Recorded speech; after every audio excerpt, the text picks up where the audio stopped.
Bienvenidos a una nueva clase en la cual ya vamos a cambiar nuestro tema de estudio. En los temas anteriores habíamos visto todo lo relacionado con la parte de cinemática, movimientos rectilíneos, movimiento parabólico también. Y pues ahora vamos a empezar con el estudio de dinámica. Para eso vamos a definir algunos tipos de fuerza y ver cómo se representan y resolver ejercicios de este tema. Entonces, lo primero que vamos a ver la definición del peso. El peso es la fuerza de atracción gravitacional. Así se define el peso, fuerza de atracción gravitacional. ¿Y hacia dónde se encuentra el peso? Pues si estamos en el planeta Tierra y estuviéramos parados aquí, pues el peso se dirige siempre hacia el centro de la Tierra. Si estuviéramos pues por acá, de igual manera el peso se va a dirigir hacia el centro de la Tierra. ¿Ya? Es la fuerza de atracción gravitacional. Entonces, si nosotros estamos parados, digamos aquí, para nosotros va a ser hacia abajo. Si estamos aquí parados, también va a ser hacia abajo. Por eso muchas de las veces decimos que el peso se encuentra hacia abajo, pero eso es relativo, porque la verdadera dirección del peso es que se encuentra hacia el centro de la Tierra, ¿no? Que cuando nosotros estemos analizando justamente cuando hacemos el diagrama de cuerpo libre y le ponemos en el eje vertical es muy distinto, pero el peso siempre se dirige hacia el centro de la Tierra. Otra cosa importante, pues diferenciar, ¿no? Que la fuerza gravitacional, el peso, es igual al producto de la masa por la gravedad, es un módulo, ¿no? Y obviamente como es una fuerza se mide en newtons. Muchas de las veces confundimos peso con masa, que no es lo mismo. De hecho, la masa es la medida mide la cantidad de materia, eso mide la masa, mide la cantidad de materia. Y esa cantidad de materia, por ejemplo, en el universo se permanece siempre constante la cantidad de materia, pero el peso sí puede cambiar porque depende de la aceleración de la gravedad.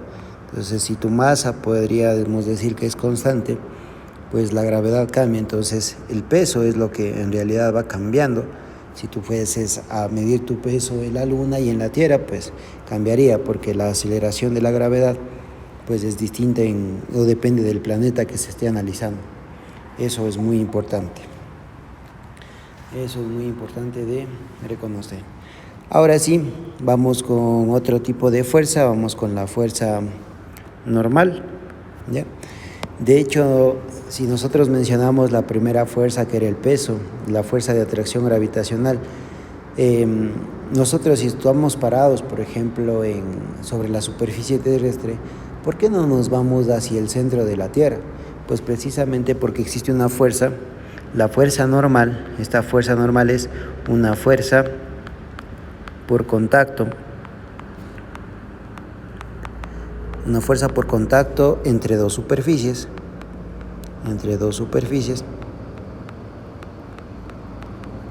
Y lo importante es que esa fuerza normal por contacto entre dos superficies es perpendicular a las superficies en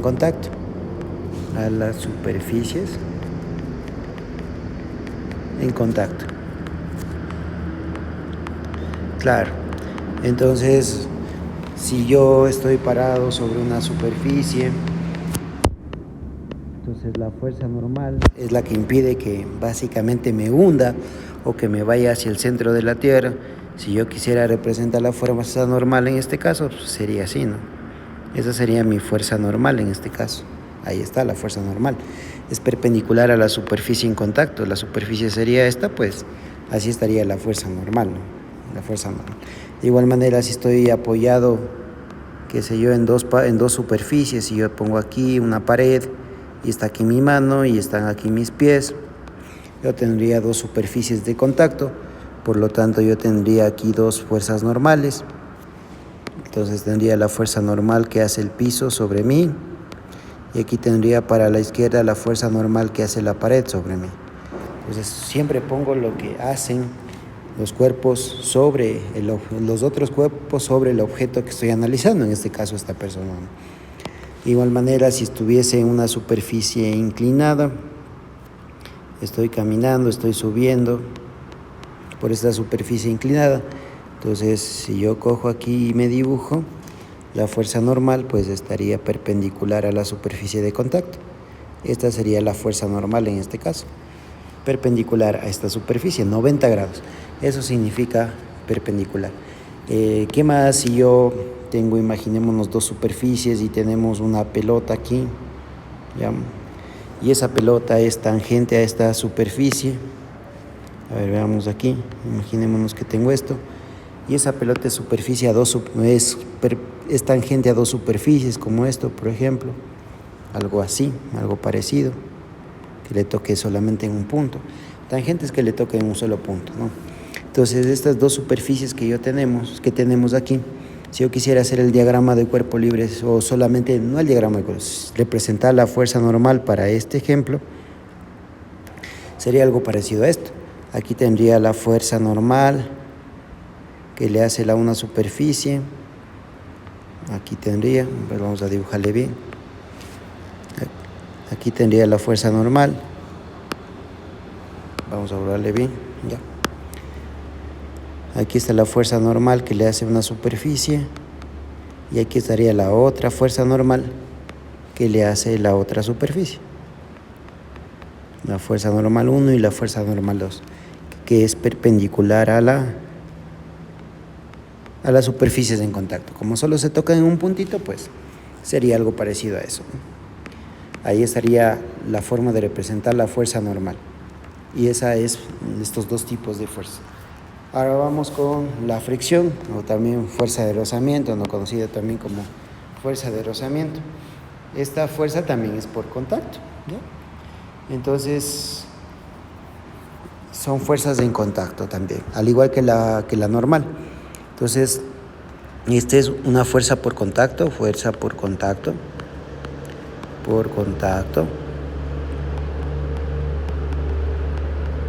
Entre dos superficies que tienden a moverse la una con respecto a la otra, ¿no? Fuerzas en contacto por dos cuerpos o dos superficies, ¿no? Por dos cuerpos que se encuentran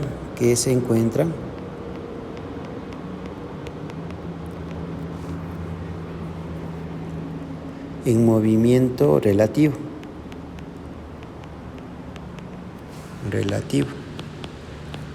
Claro, de hecho los cuerpos ni siquiera pueden estarse moviendo, pero ya hay fuerza de rozamiento. Pero claro, tiene que aplicarse primero una fuerza para que se empiece a generar la fuerza de rozamiento, la fuerza de fricción. Por ejemplo, a nivel microscópico, pues nosotros veríamos algo así, la primera superficie, y ahora yo podría mirar la otra superficie también de esta manera. De hecho, así serían las superficies.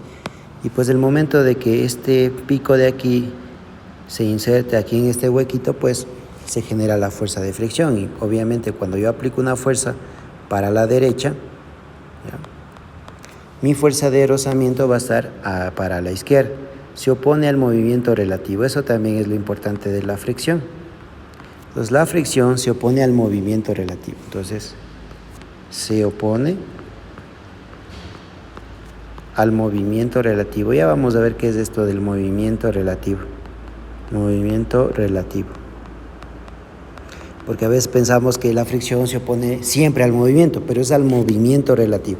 Obviamente en este caso que tienes dos superficies que se están deslizando una con otra, pues la fricción se opone. Si la fuerza está aplicada a la derecha, pues la fricción se iría para el lado izquierdo. Pero veamos en qué casos no podría darse o no se da eso. Por ejemplo, si yo quiero que una rueda se mueva para la derecha, que gire hacia la derecha, aquí sería mi movimiento, lo que yo quiero lograr.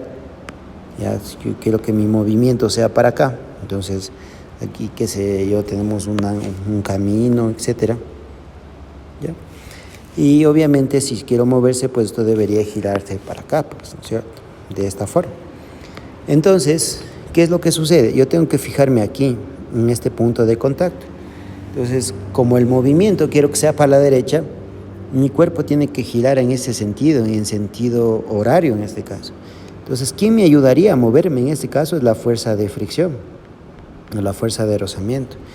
Esta fuerza es la que me va a ir empujando cada vez, porque si nosotros nos fijamos y dibujamos un puntito aquí, y este puntito va avanzando, avanzando, este puntito, de hecho que quisiera irse hacia atrás, yo quiero avanzar para adelante, pero este puntito que le estoy dibujando quisiera irse para atrás. Entonces ahí está la definición, ¿no? Movimiento relativo. Ese puntito rojo se quiere ir hacia atrás, entonces mi fricción tiene que oponerse al movimiento de ese punto. Mi punto quiere irse hacia atrás, entonces la fricción tiene que ser hacia adelante, ¿no? De hecho, la fricción es la que ese punto cada vez se va yendo para la derecha, porque es la que posibilita que un auto se mueva, y de hecho es la que posibilita que una persona camine. En algunos efectos, pues la fricción es positiva, en el caso del ser humano, cuando queremos caminar, cuando queremos hacer nuestras labores diarias, pues de hecho la fricción nos permite incluso conducir, ¿no? Por la adherencia a los neumáticos con el asfalto, ahí la fricción es positiva. Pero por otro lado, pues la fricción genera calor y produce desgaste también, ¿no? En algunas aplicaciones, pues la fricción es, digamos, no es positivo, pero claro que la fricción nos ayuda muchísimo al desarrollo de la vida cotidiana también. De hecho, cuando nosotros caminamos también tenemos otro ejemplo en el cual la fricción no se está yendo, este ejemplo no se está yendo contra el concepto que mencionamos. De hecho, la fricción sí se opone al movimiento relativo, porque esa llanta quisiera irse para la izquierda, entonces, o sea, tiende a irse para la izquierda a este punto, entonces la fricción debería estar para la derecha, claro, para que quiero que se mueva para la derecha, ¿no? De igual manera, cuando yo camino,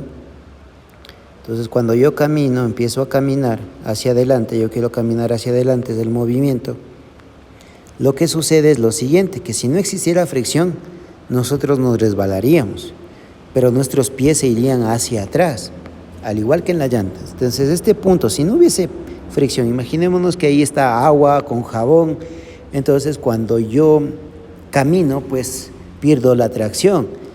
Por eso es que la fricción me ayuda a caminar, y por eso es que cuando yo camino hacia adelante, la fricción también está hacia adelante, porque mis pies, ya, al propulsarse, se estarían yendo hacia atrás. ¿Y quién me hace que no me resbale hacia atrás? La fricción. Pero de manera general, en cualquier ejemplo cotidiano, digamos, o que no sean ninguno de esos casos, si yo tengo una caja y yo aplico una fuerza para la derecha, la fricción va a estar en el sentido opuesto, ¿no? Para la izquierda, ahí va a estar la fricción, de manera general. Pero ahí les puse unos ejemplos en los cuales, pues, tal vez eso, de hecho, eso no sucede. Ahora, algo muy importante para el bachillerato internacional es interpretar el gráfico de la fricción en función de la fuerza, también puede ser en función del tiempo, pero el gráfico de la fricción en función de la fuerza aplicada, ¿ya? Entonces, si yo estoy, imaginémonos en el ejemplo de acá arriba, que esto es una mesa y yo estoy aplicando una fuerza, ¿ya? Entonces, si yo quiero aplicar una fuerza, inmediatamente la mesa no se va a mover, tiene que vencer la resistencia del piso, eso es la fricción. Entonces, la fricción, esta es la gráfica de la fricción con respecto a la fuerza. Entonces, cuando yo no aplico ninguna fuerza, mi mesa está completamente quieta, pues la fricción es cero. Es decir, que desde aquí empieza el valor, ¿no? Cuando la F es cero, la fricción también es cero. Pero conforme yo voy aplicando fuerza, la fricción también va aumentando. Entonces tendría algo parecido aquí. La relación entre la fricción y la fuerza es una relación lineal. Ahí la tenemos, ¿ya? Una relación lineal. Llega a su punto más alto, a este puntito de aquí se llama fuerza de rozamiento.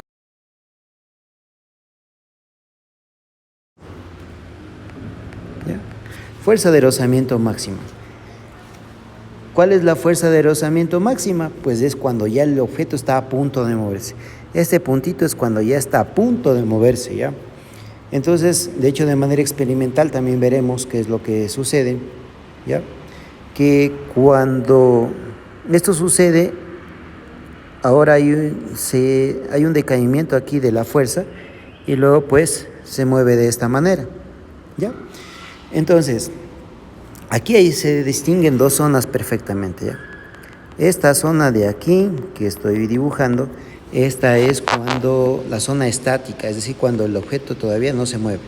Estática, o el cuerpo todavía está en reposo. Estática o en reposo. Y esta parte de acá es cuando ya se mueve, es dinámica. Ya cuando se ha movido el objeto, vencí la fricción y ahora se empieza a mover. Este de acá ya sería pues movimiento, ¿no? Ya cuando se mueve, movimiento, cuando está en movimiento. Ahora, la única fuerza de rozamiento que se calcula con el coeficiente de rozamiento estático por la normal es la fuerza de rozamiento estática máxima, es decir, este de aquí. Vamos a cambiarle de color. Este puntito de aquí, esta fricción, esta fuerza de rozamiento, fuerza de fricción, FF, máxima, la máxima, solo la máxima, se calcula multiplicando el coeficiente de rozamiento, que es UC, que es el estático, coeficiente de rozamiento estático, por la fuerza normal. ¿Ya? Y aquí está la explicación de que por qué un objeto que tiene más masa cuesta más mover. Porque si aumenta la masa, aumenta la fuerza normal. Entonces, si tengo más fuerza normal, pues al multiplicar por el coeficiente de rozamiento, tengo más fricción. Por eso es que me cuesta en superficies rugosas. Es muy distinto mover un ratón que un elefante, porque tiene más fuerza normal. Tiene la masa, si tengo más masa, tengo más fuerza normal. Entonces, esta de aquí se calcula como el coeficiente de rozamiento estático. Este es coeficiente de rozamiento estático. Y esta de acá es la fuerza normal, que ya le vimos antes. Fuerza normal. Ahí está. Esa es la fuerza normal. Listo. Ahora tenemos otro punto importante, que lo vamos aquí a poner igual de otro color. Este de aquí, este valor que cuando ya se movió, este se llama fuerza de rozamiento, pero este de acá ya no es la estática máxima. Pero esta de aquí, este valor también se calcula. La fuerza de rozamiento en este caso se calcula como el coeficiente de rozamiento dinámico multiplicado por la fuerza normal. Este es coeficiente de rozamiento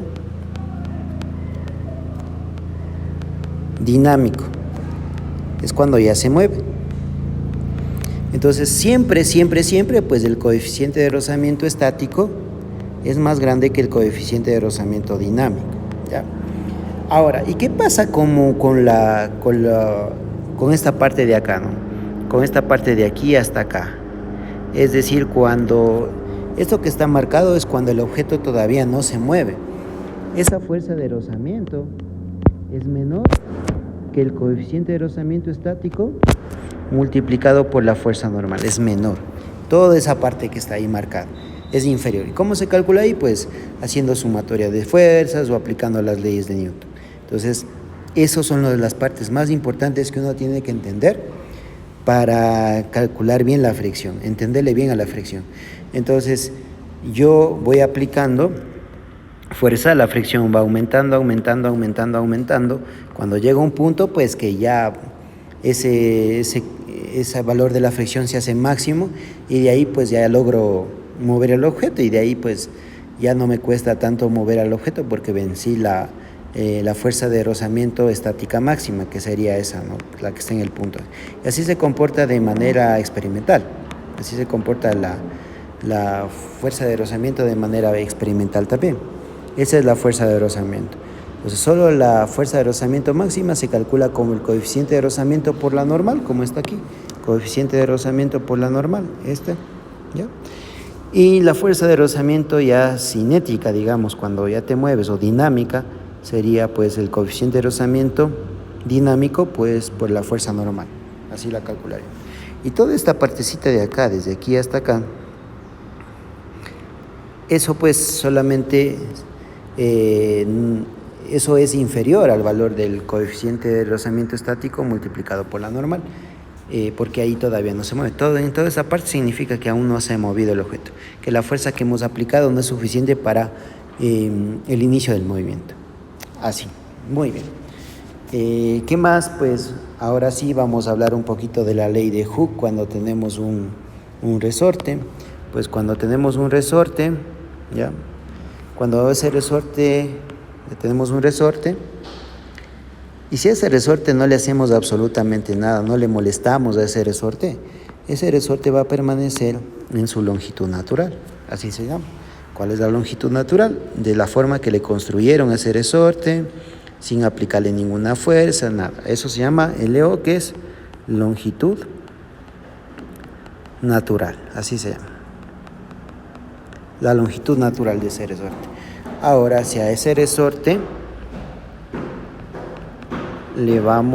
ahora lo que le vamos a hacer es, con respecto a su longitud natural que está, le estiramos un poquito, pues a eso se le llama deformación. Es decir, si a partir de su longitud natural nosotros le estiramos, pero obviamente aplicando una fuerza, el resorte nos va a devolver una fuerza en el sentido opuesto, es decir, el resorte se va a querer quedar en su lugar, y eso se llama fuerza elástica, FH, que es de Hooke, ¿no es cierto? Y a esta, pues, deformación se le llama X. Ahora, si nosotros hacemos un experimento, ¿no es cierto?, que en algún momento lo podríamos realizar, que lo vamos a hacer, de hecho, y lo subiré también el video. Entonces yo tengo aquí mi resorte, y a ese resorte le pongo una carga, un pesito, le pongo un peso, qué sé yo, de 10 newtons el peso. Eso pues me ha deformado una distancia X, es la deformación. Ahora ese mismo resortecito, yo cojo y le pongo una de 20 newtons, resulta que se deforma el doble, 2X. Ahí pues nace la ley de Hooke, que me dice que si yo quisiera hacer un diagrama, por ejemplo, de fuerza de formación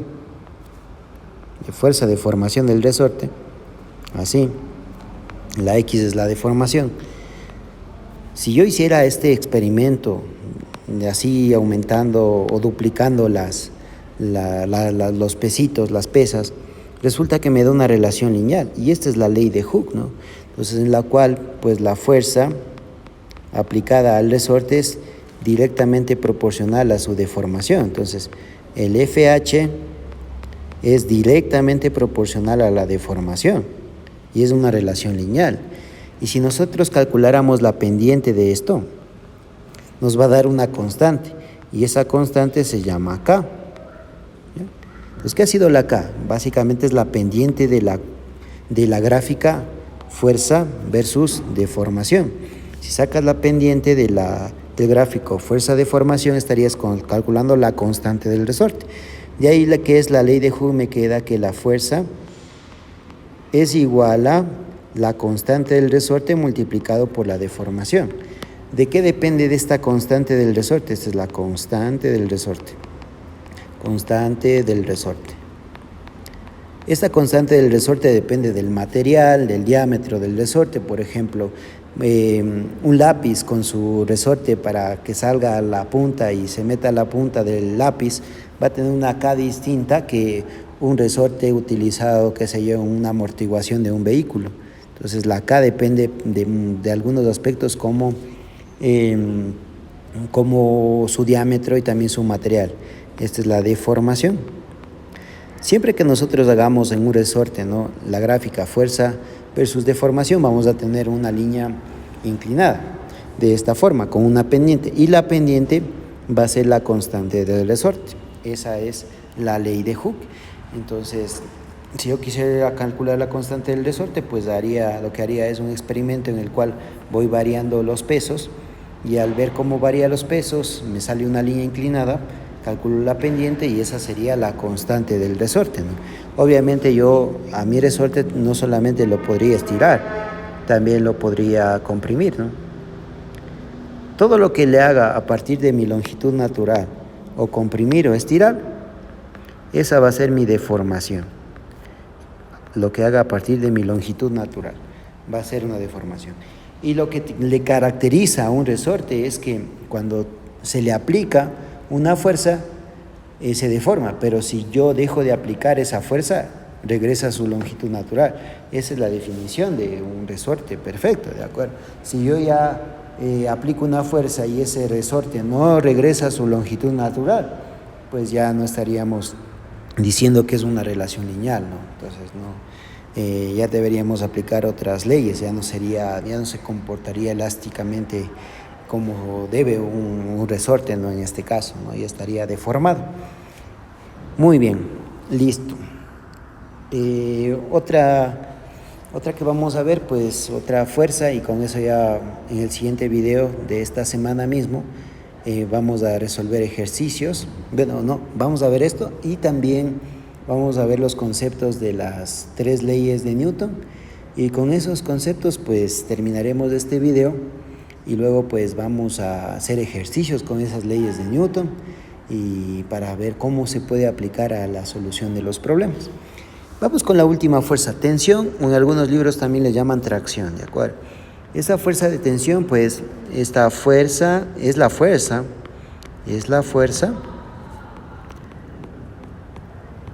que se transmite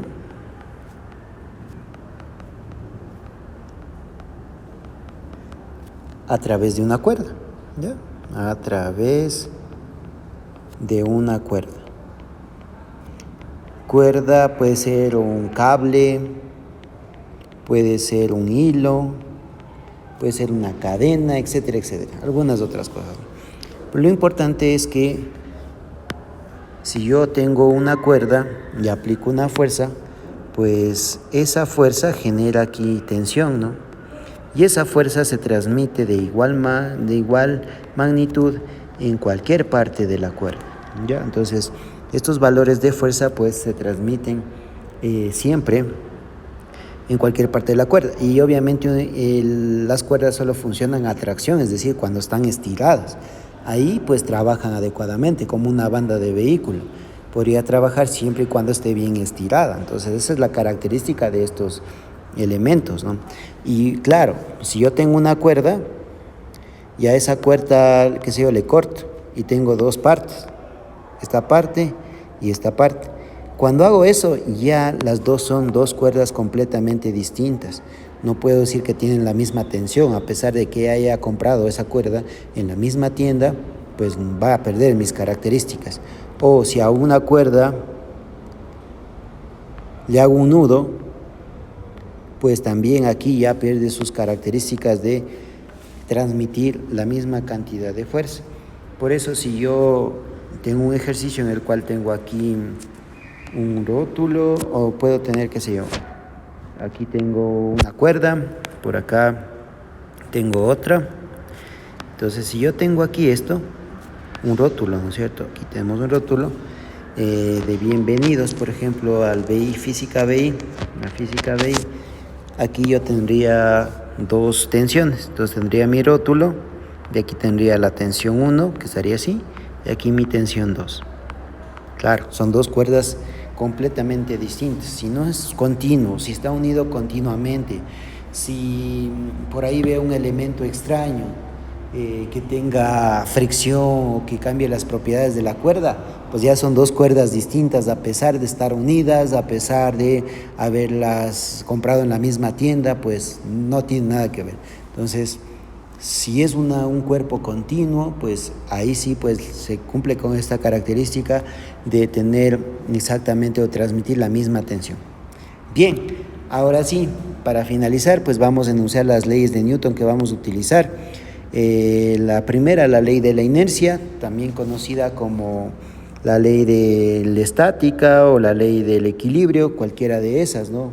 De hecho, ingeniería civil, ingeniería mecánica y en algunas ingenierías en arquitectura también utilizan la primera ley de la inercia para diseñar estructuras como puentes, qué sé yo, techos de coliseos, cualquier estructura que sea estática, que no se mueva, ¿no? Entonces, la primera ley lo que me dice: un objeto en movimiento permanecerá en movimiento rectilíneo uniforme y rectilíneo de forma indefinida si no hay una fuerza que actúe sobre él y lo obliga a cambiar de velocidad o a cambiar de dirección de desplazamiento. O más fácil, ¿no?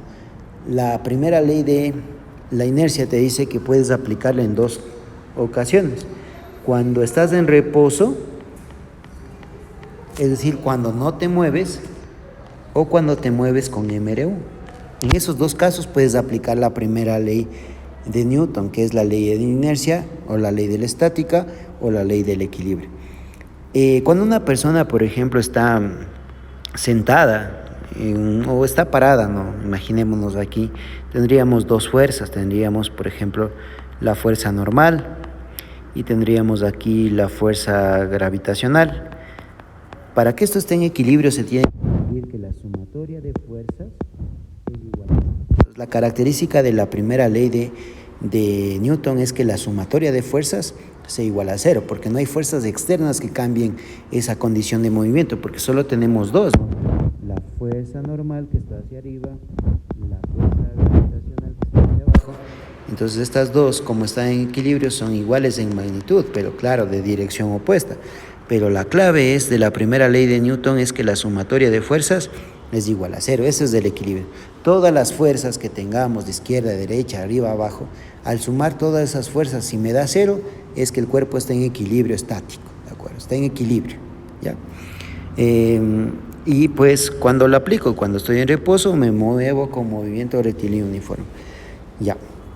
La segunda ley de Newton pues establece que, o también la segunda ley de Newton, que es la ley de la dinámica o la ley de la fuerza, establece que la tasa de cambio del movimiento de un objeto es decir, la aceleración es proporcional a la fuerza aplicada del objeto. También nos dice que la fuerza es inversa, bueno, de hecho la aceleración es directamente proporcional a la fuerza e inversamente proporcional a la masa. En otras palabras, que la sumatoria de fuerzas es igual al producto de la masa por la aceleración.